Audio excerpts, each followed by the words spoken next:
You know, when you think of Japanese macaques, there is this very specific, incredibly serene imagery that immediately comes to mind. Oh, absolutely. The classic hot springs picture. Right, you picture this snow-covered mountain, a steaming natural hot spring, and these remarkably calm, red-faced monkeys just, peacefully soaking in the water. It's like the ultimate postcard. It really is. You can almost see the snowflakes catching on their thick fur.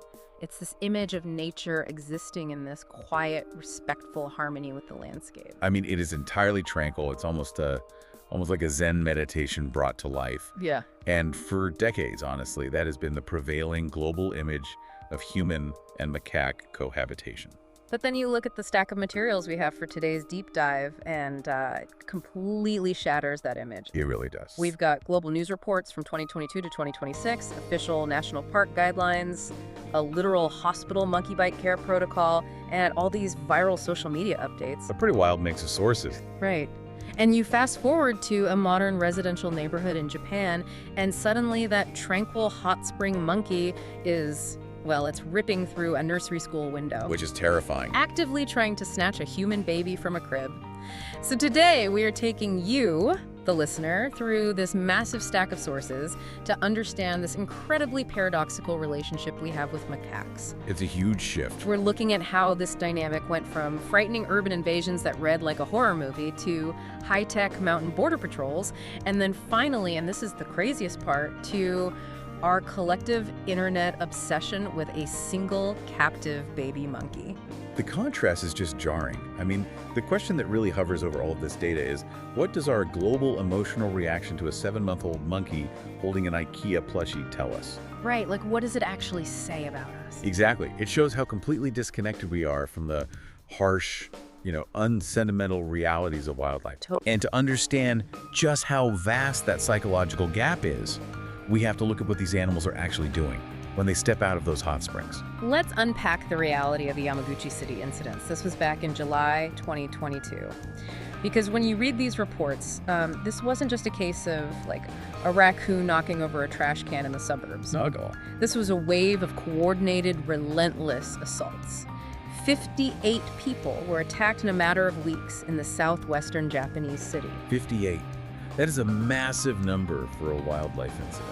And the details are genuinely chilling. The macaques were, sneaking up on people, grabbing at their legs from behind, biting, clawing at flesh. And they were actively targeting the vulnerable. Yes, mostly small children and the elderly. They were sliding open screen doors, infiltrating homes, getting into nursery schools. And the motivation behind these attacks is what deeply unsettled the wildlife authorities. Because it wasn't about food. Exactly. When wild animals encroach on human territory, I mean, the vast majority of the time, they are following their stomachs. Right, they're hungry. Right. They are being driven by starvation or a lack of resources to seek out human food.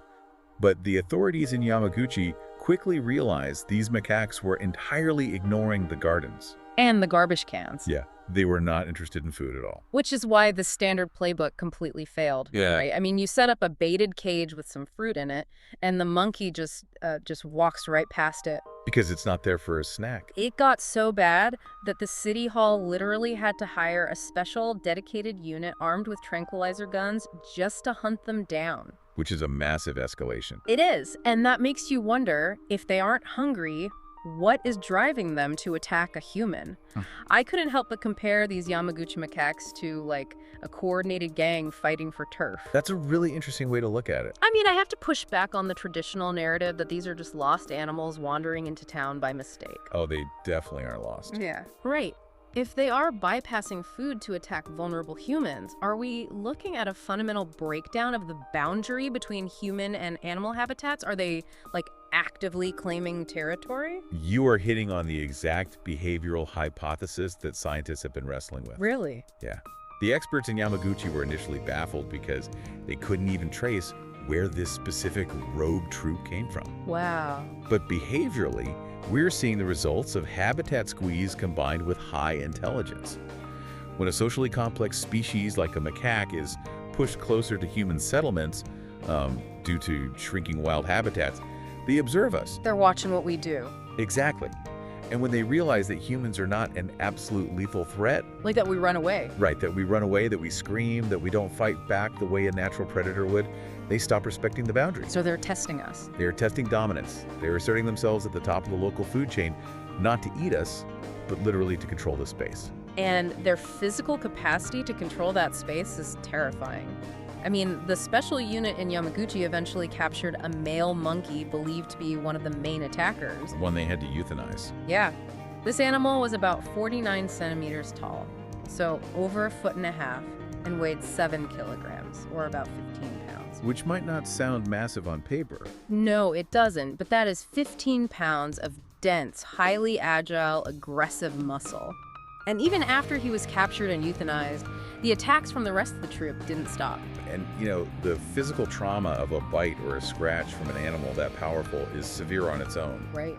But the secondary threat is what turns a macaque fight into a massive public health crisis. Yes. I read through the official monkey bite care protocol from Bangkok Hospital, Phuket. Oh, that document is intense. It reads like a medical thriller. You aren't just getting a few stitches and a routine tetanus shot and going home. You are staring down the barrel of something called the B virus. The B virus is basically the ticking clock in any macaque encounter. It is terrifying. It really is. It is transmitted through macaque secretions, so almost always saliva from a bite or a scratch. And to understand why it is so terrifying, you have to look at the biology of the virus itself. Okay. In a macaque, the B virus is essentially just like a human cold sore.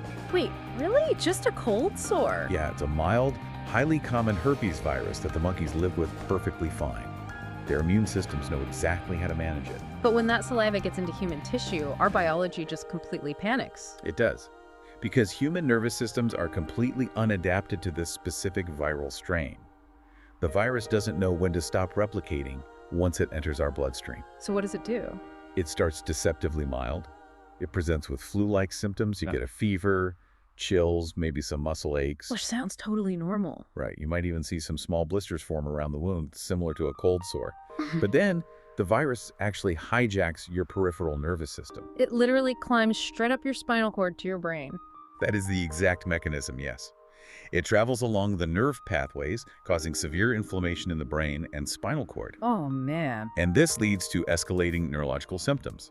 Extreme pain, seizures, progressive paralysis, unconsciousness, And death. and in many untreated cases, death. The fatality rate for untreated B virus infection is staggering. So a macaque wandering into a playground isn't just a nuisance. Not at all. Yeah. It is a vector for a highly lethal neurological disease. Which is exactly why the authorities realized you can't just tranquilize your way out of a national crisis with those kinds of stakes. You need a bigger strategy. They had to completely rethink cohabitation. They had to shift from passive defense to active offense.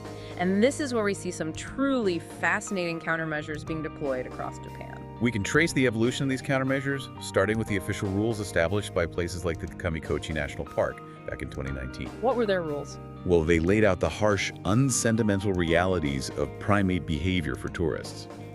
Rule number 1, never, under any circumstances, make eye contact. Because to a macaque, looking them in the eye isn't a sign of curiosity or connection. Yeah. It's basically saying, you want a piece of me. In monkey language, it is a direct, aggressive challenge. They also mandate absolutely no feeding, but perhaps the most vital warning they issue is regarding baby macaques. Oh, right, because they look adorable. They do. They're small and vulnerable, but the park warns visitors to stay far, far away from them. Why is that? The reason is that maternal rage in a macaque is an explosive force. A mother macaque will absolutely decimate a human if she perceives even a slight threat to her young. And managing this isn't just about preventing trips to the emergency room, right? It's about macroeconomic survival. Oh, the financial cost is huge. In 2022, wildlife, so primarily deer, wild boars, and macaques, caused 15.6 billion yen in crop damage across Japan. That is massive.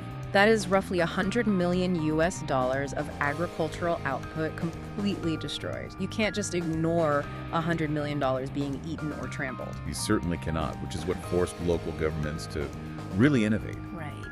Fast forward to late 2025 in the city of Izumino, and we see a completely radical, proactive approach taking shape. This is the part that blew my mind.